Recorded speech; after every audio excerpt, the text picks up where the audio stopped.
The massive space station called Kepler Station floated silently in the darkness between stars. Inside its metal corridors, Ambassador Thexka walked quickly toward the communication center. His 4 arms moved in worried patterns as he thought about the terrible message that had just arrived. The message came from a world called Verdania Prime. The people there were called Zalari, and they were dying. Thexka had seen the pictures. Beautiful blue oceans covered most of their planet. Strange crystal trees grew from the water, glowing with soft light.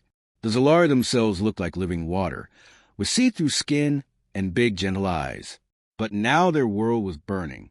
The Koroth Empire had come to Verdania Prime 3 days ago. The Koroth were like giant insects with hard black shells and too many legs. They worked together like ants in a hive, thinking with one shared mind. They did not trade or talk. They only took what they wanted and killed everything else. Thexka reached the communication center and looked at the big screen. The Zalari leader appeared again, her image shaking as explosions went off around her. "Please, someone help us," she said in her soft voice. "The Koroth ships are destroying our crystal forests. Without them, our people cannot live. We have maybe 3 days before we all die. Is anyone out there? Does anyone care?" The message ended. The room became quiet except for the hum of machines. Thexka had spent 3 days asking every powerful species in the galaxy for help.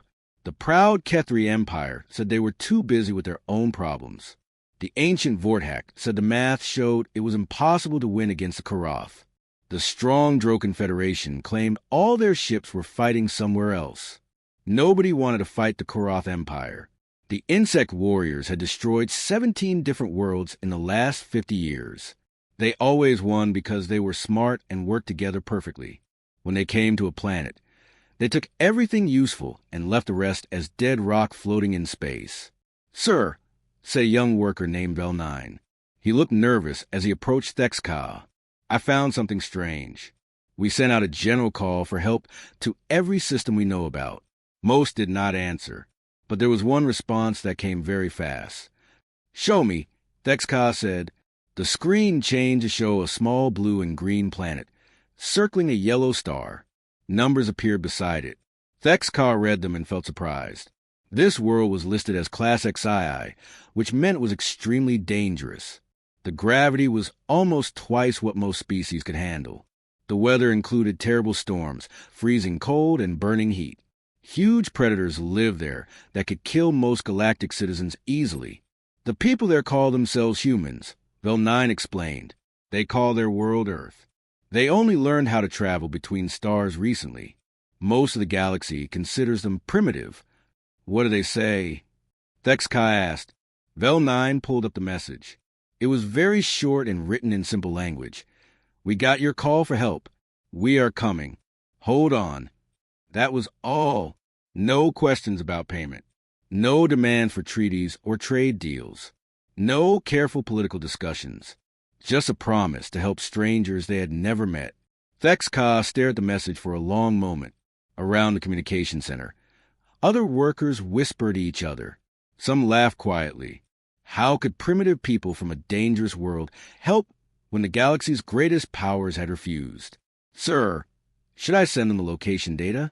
Vel9 asked. "The humans are asking for directions to Verdania Prime."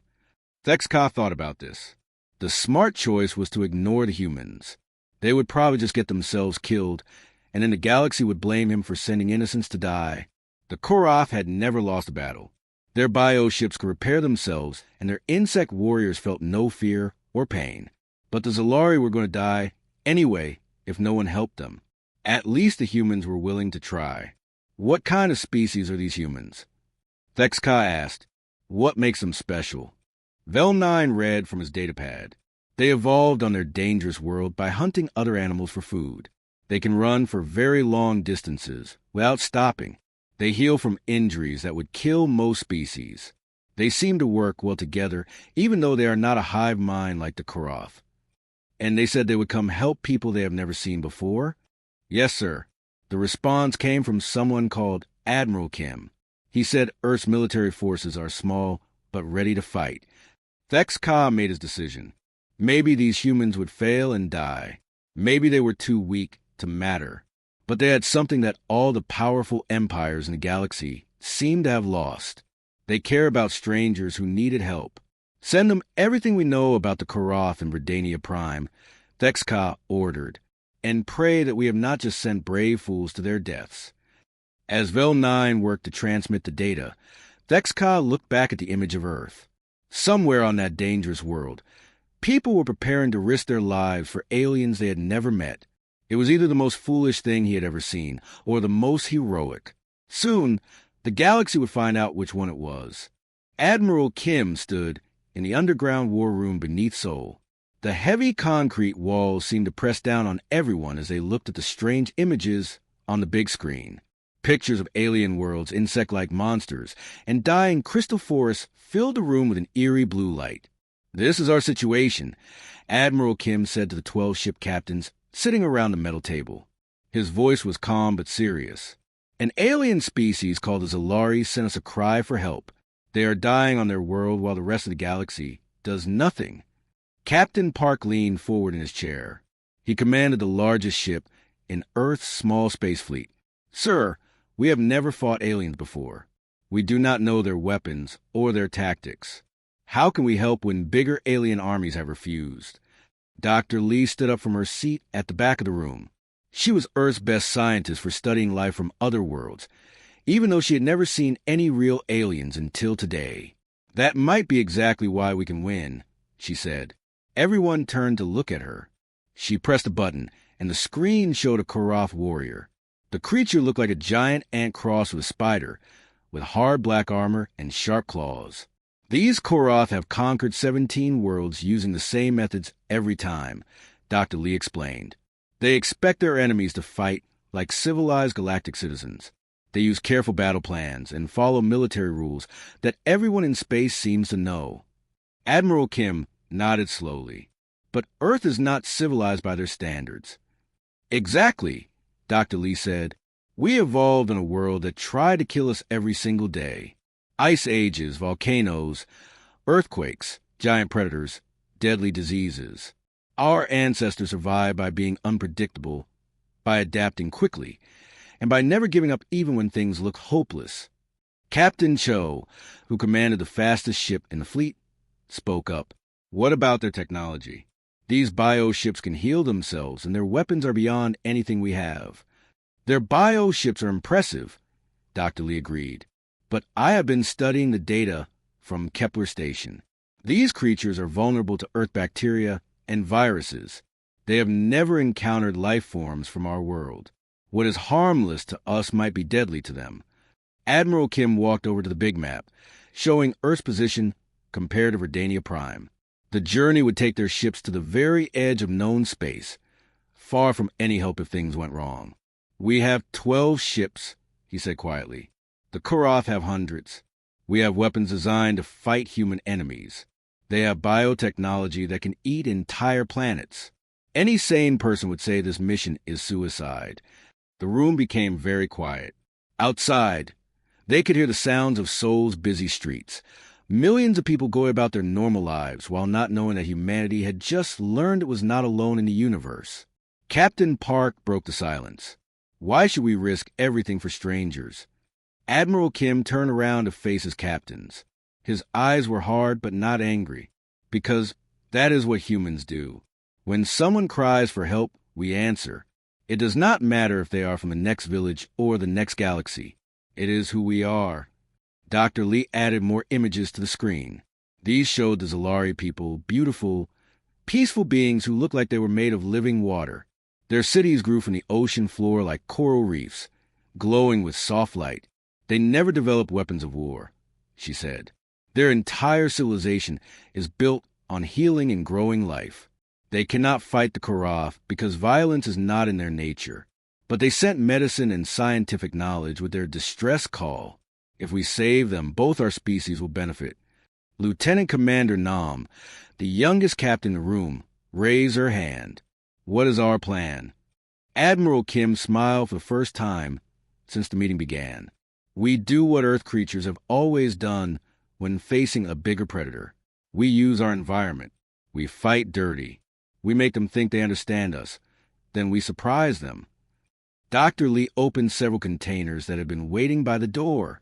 Inside were samples of Earth's most extreme life forms. Bacteria from volcanic vents, viruses from the deep ocean, fungi that could eat through metal. "We are taking Earth with us," she announced. "If the Koroth want to face Deathworlders, let us show them what 4 billion years of evolution on a hostile planet can produce." The captains looked at each other with growing understanding. Earth's military might be small compared to galactic empires, but they had advantages that no other species possessed. They had evolved in constant danger, learning to fight, adapt, and survive against impossible odds. "When do we leave?" Captain Park asked. Immediately, Admiral Kim replied, "Every hour we delay means more Zalari die." As the captains left to prepare their ships, news of Earth's response began spreading across the galaxy through quantum communication networks. On distant worlds, alien leaders laughed at the idea of primitives challenging the mighty Koroth Empire. The Ketheri called it foolish bravery. The Vordhak calculated the probability of human success at less than 1%. On Verdania Prime, Keeper Velnara felt the crystal forest crying as Koroth machines stripped them bare. In the deepest ocean shelters, young Zalari asked why no one was coming to save them. But help was coming. Earth had heard their call, and the Deathworlders were on their way. The human ships dropped out of hyperspace, and Admiral Kim felt his heart sink. Through the bridge windows of the UESO, he could see Verdania Prime burning. What had once been a beautiful blue world was now covered with ugly brown scars. Massive machines crawled across the surface like metal spiders, cutting down glowing crystal forests and leaving dead stumps behind. "Sir, I count 43 Koroth bioships in orbit," reported Officer Nam from her station. "They look like giant jellyfish made of metal and flesh." Captain Park's voice came through the radio from a ship nearby. "Those extraction sites are huge. They are strip mining the entire planet." Admiral Kim studied the tactical display. The Koroth had built 3 major bases on different continents. Each base was surrounded by the harvesting machines that were slowly killing Verdania Prime. But something else caught his attention. There are no Koroth ships underwater, he noticed. They are avoiding the oceans completely. Dr. Lee looked up from her science station. The Zalari are aquatic. Maybe they are hiding in deep water, where the Koroth cannot reach them. "Sir, we are receiving a transmission from the planet's surface," Nam announced. The main screen flickered and showed the inside of what looked like an underwater cave. Strange plants glowed with soft blue light, and the walls seemed to be made of living coral. In the center stood a being unlike anything any human had ever seen. She was tall and graceful, with skin that looked like clear water with silver light flowing underneath. Her large eyes were the color of deep ocean, and when she moved, she seemed to float rather than walk. When she spoke, her voice was like gentle waves on a beach. "I am Keeper Velnara of the Zalari," she said. "Are you truly here to help us? We have waited so long for someone to answer our call." Admiral Kim stepped forward toward the screen. "We are humans from Earth. We received your distress signal and came as quickly as we could." The alien's eyes grew wide with something that looked like hope mixed with disbelief. "You came from so far away, just to help strangers?" "That is what we do," Kim replied simply. Over the next several hours, the humans learned more about both their new friends and their enemies. The Zalari showed them through their underwater cities, which were more beautiful than anything on Earth. Living buildings grew from the sea floor like coral reefs, glowing with natural light. The Zalari had created technology that worked with nature instead of against it. "We can heal almost any injury," Velnara explained as she showed Dr. Lee a medical bay where wounded Zalari floated in healing pools. "Our plants can clean poison water and grow food from nothing but sunlight and minerals." Dr. Lee was amazed. "Your biotechnology is centuries ahead of ours. You could help us solve hunger and disease on Earth. And your people could help us learn to fight," Velnara said sadly. "We have never developed weapons. Violence is not our way. But now our peaceful nature means we cannot defend ourselves." Meanwhile, Captain Park led a scouting mission to study the Koroth forces up close. What he found was both frightening and encouraging. The Koroth warriors were exactly as described, giant insect creatures with hard armor and deadly weapons. Their ships were alive, able to heal damage and grow new parts. But Park noticed something important. They move in perfect patterns, he reported back to Admiral Kim. Every attack follows the same formation. Every defense is exactly where their tactical computers say it should be. Dr. Lee had been studying captured Koroth equipment with Zalari help. These bioships share a connected nervous system, she discovered. They literally think as one mind. That makes them incredibly coordinated, but also predictable. The first real fight happened by accident. A human patrol boat encountered a Koroth scouting party near one of the extraction sites. Lieutenant Yoon was commanding the small vessel when 3 Koroth fighters appeared on his sensors. They are coming straight at us in a triangle formation, he reported over the radio, just like the tactical manual said they would. Instead of following standard space battle rules, Yoon did something no galactic species had ever tried. He flew his ship directly between 2 of the enemy fighters, forcing them to change course to avoid hitting each other. While they were confused, he attacked the 3rd ship from behind. The human weapons, designed to penetrate the thick hide of Earth's giant creatures, punched through Koroth bioarmor like it was paper. One enemy ship exploded immediately. The other 2 tried to regroup, but Yoon's unpredictable flying kept them off balance until Captain Park arrived with reinforcements. After the battle, the 3 human ships returned to the underwater base. The Koroth had lost their first engagement in decades, and both humans and Zalari were excited by what this meant. They have never faced opponents who do not follow standard military doctrine, Admiral Kim realized. Every species they conquered must have fought exactly the way they expected. Velnara looked hopeful for the first time since the invasion began. You fight like the wild storms that sometimes come to our world. Impossible to predict, but beautiful in their power. Dr. Lee had more good news. I have been testing Earth bacteria on Koroth biosamples. The results are very promising. Their immune systems cannot handle our microorganisms at all. As night fell on Verdania Prime, Admiral Kim stood looking out at the glowing underwater city. Tomorrow, they would begin the real war against the Koroth Empire. They were still outnumbered and outgunned, but they had summoned the enemy had never encountered before. They had the unpredictable fury of creatures from a death world, fighting to protect friends they had just met. Admiral Kim stood in the war room deep beneath the ocean, surrounded by both human officers and Zalari leaders. The walls glowed with the soft blue light of living coral, and holographic displays showed Koroth positions across Verdania Prime.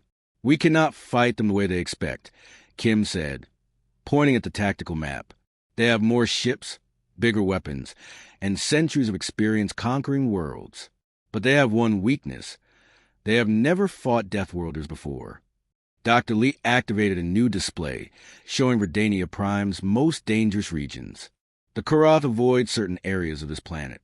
Acidic swamps, underwater volcanic vents, areas with extreme temperature changes. They find these places too hostile. Captain Park laughed. Those sound like a normal Tuesday on Earth. Keeper Velnar looked confused. You would fight in places that could kill you. Where we come from, everything tries to kill you, Sergeant O explained. We learned to use dangerous places as weapons. The plan that emerged was unlike anything in galactic military history. Human forces would split into small teams, each working with Zalari partners who provided biological enhancements.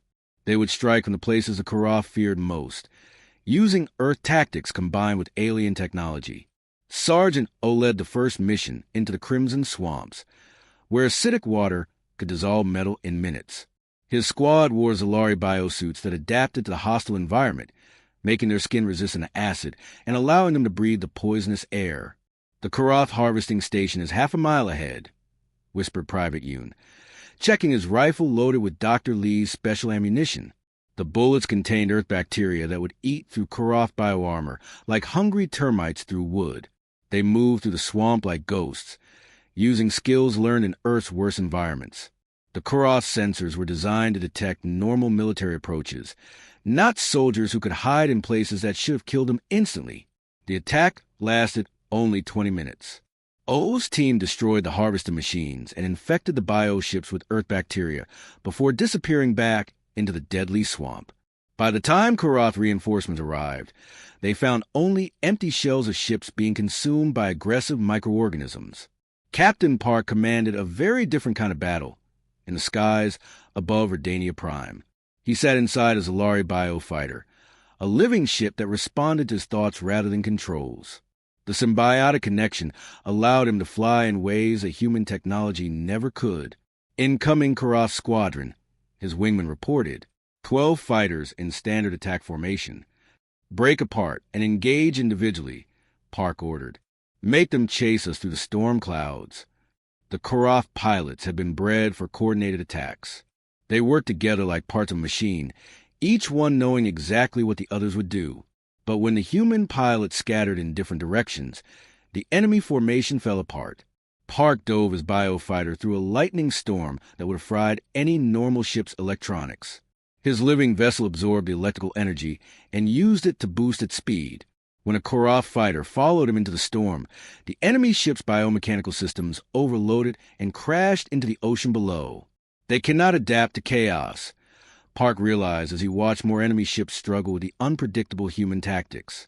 Dr. Lee achieved the biggest breakthrough in her mobile laboratory hidden in an underwater cave.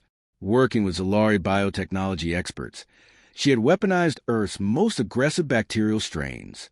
The Koroth bioships are essentially giant organisms, she explained to Admiral Kim over a secure channel. They have immune systems, but they evolved on different worlds. They have no defense against Earth bacteria. Her first test came when a massive Koroth command vessel entered Redania Prime's atmosphere. The ship was the size of a city, its biomechanical hull pulsing with alien life. Dr. Lee's team fired modified torpedoes filled with Earth microorganisms at the giant vessel. The effect was horrifying and beautiful. The Koroth ship's living hull began dissolving as terrestrial bacteria consumed its organic components. Within hours, the mighty vessel crashed into the northern continent, its biosystems completely destroyed by tiny creatures from a distant world. News of the victory spread across the galaxy through quantum communication networks. The proud Kethri Empire sent observers to watch these primitive humans defeat the mighty Koroth. The ancient Vorthak collective began updating their probability calculations, but the Koroth response was swift and terrible. Deep space sensors detected 3 massive objects approaching Redania Prime from the darkness between stars. Each signature was larger than Earth's moon. Devourers, Velnara whispered when she saw the sensor readings. Her voice carried ancient fear. The Korotha's ultimate weapons. They can consume an entire world's biosphere in days. Admiral Kim studied the approaching monsters through the ship's telescopes. The Devourers looked like gigantic jellyfish made of metal and flesh, their tentacles reaching hundreds of miles into space. Biomechanical surfaces pulsed with malevolent life as they descended toward Redania Prime like hungry gods. All ships, prepare for final battle, Kim ordered calmly. Around him, both human and Zalari crews made ready for what might be their last fight. The Koroth had sent their world killers to end the resistance once and for all. They expected the primitive humans to flee or surrender when faced with such overwhelming power. They had no idea what Deathworlders did when cornered. The 3 Devourers descended toward Redania Prime like living nightmares.